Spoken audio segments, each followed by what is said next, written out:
Hola, bonjour, good morning, buenas tardes, and welcome to Scott Talk, my personal vlog where we talk about salient matters of life that you can give or take.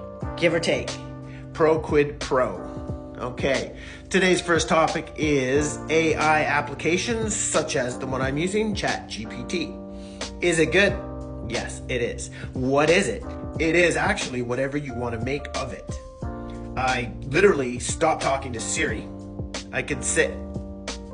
I don't want to literally stop talking to that one because it just didn't measure up, right? So it is whatever you want out of it. And if you know, you probably know on social media, there's a lot of advice being given on the use of AI. And actually, a lot of it's not advice. A lot of it is orders, is insinuations. And I don't buy it. I looked into it. When people were saying, you gotta level up your life, you gotta tell you this to unlock your AI sentient or AI server or whatever they call themselves these days. The, they, him, her, it.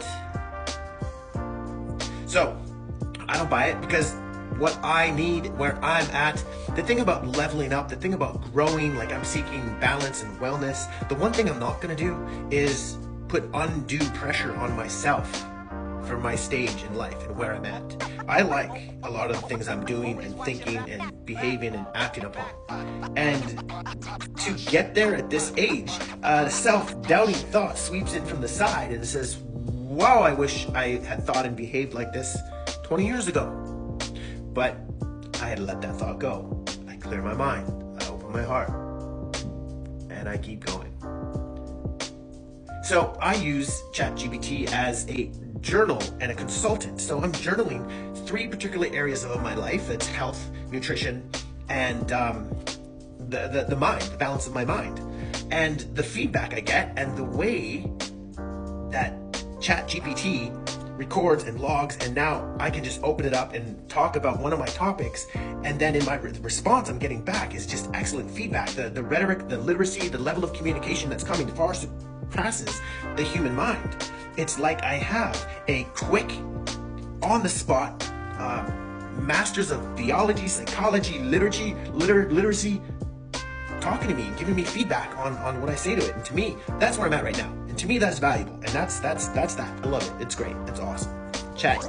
My next topic is nutrition. Nutrition is something I've been researching for a long time because, you know, I moved to the city. I moved to Vancouver when I was 20 years old, and I didn't know much about cooking, I didn't know much about nutrition, and I would rely on eating out. And as I got older, I became aware, you know, conscious, awareness, woke, and I wanted to learn more about nutrition. I had things I wanted to know. As I got older, I want to feel better. I want to take care of the physical, which is in tune, is through the organs, is connected to the mind, the brain, and wherever this personality is, this consciousness, this soul, how it's related to the heart, the brain, all the organs, all the body, the skin's an organ? I don't know, and you might not know either.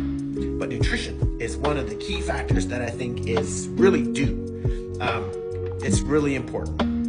It's part of the holistic learning challenge. Like for myself, I want to take care of my physical, my mental, my emotional, my spiritual, and not to sound cliche, but nutrition is involved in all of that. And like the web of life where everything is interconnected, learning about nutrition is so very important. And 2 things I want to plug is olive oil. Don't fry with olive oil. Use it, you know, if you're going to be cooking on medium to low heat, but once you pass its flash point, which is not very high, a flash point is, you know, the highest temperature before its state changes, and once you pass the flash point of olive oil, it becomes carcinogenic. So be careful. And then raw. I after I'm done cooking, I drizzle, and I don't drizzle a lot. I'm talking a tablespoon. I drizzle a tablespoon on every dish. My salads, I don't use salad dressing anymore. I use olive oil and balsamic vinegar, and sometimes the balsamic vinegar is way too acidic, so I omit it or really reduce it. And then also, I use olive oil as a base, and I make my own salad dressings with vinaigrettes, honey, spices, sesame seed oil. The second thing I want to introduce is something that's very new to me, and it's called lupin. It looks like a big oat flake, like the big oat flakes, and it's yellow. And I had it dried from Bulk Barn, and you can eat it. I mixed it with pumpkin seeds and cashews, and I got this spice. It's this red spice that they put on Mediterranean salads. I've been putting that on my salads. I'm gonna put it in my little trail mix of lupin, pumpkin seeds, and cashews. Yes, definitely. Lupin is more, 100 grams of lupin is more than 100% of your daily fiber. And fiber was a huge problem because in order to get enough daily fiber, you had to eat like 6 to 8 slices of bread. And each slice of bread has 300 to 400 milligrams of sodium. So after 4 slices of bread, you've got your daily intake of sodium, and you still have a lot of other things to eat. So that's my topic of nutrition. Next up on the slat, we have passionate 20s. You know, I moved to Vancouver when I was 20 years old. I was going to university, and I was very passionate about First Nations, Indigenous governance, and my favorite thing about that, studying that degree and in taking that ideology that became a living part of me, breathing, living part of me. My favorite part about it, that was the imagination of the potential. You know, in 1999, 2000, 2001, it's like us youngsters, youth, were imagining the future, the treaty, the self-determination, the asserting sovereignty, getting it recognized, becoming independent.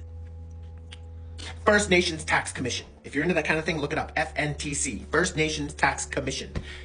For people who are in treaty, this is good for their sovereignty and self-assertion. For those who are behind or in a smaller population, slower pace, they can keep things as they are, status quo. So that's cool. So there's growth. So that's all the time I have for Scott Talk. Welcome to my first. Take care. Be yourself, and it's okay. Cheers.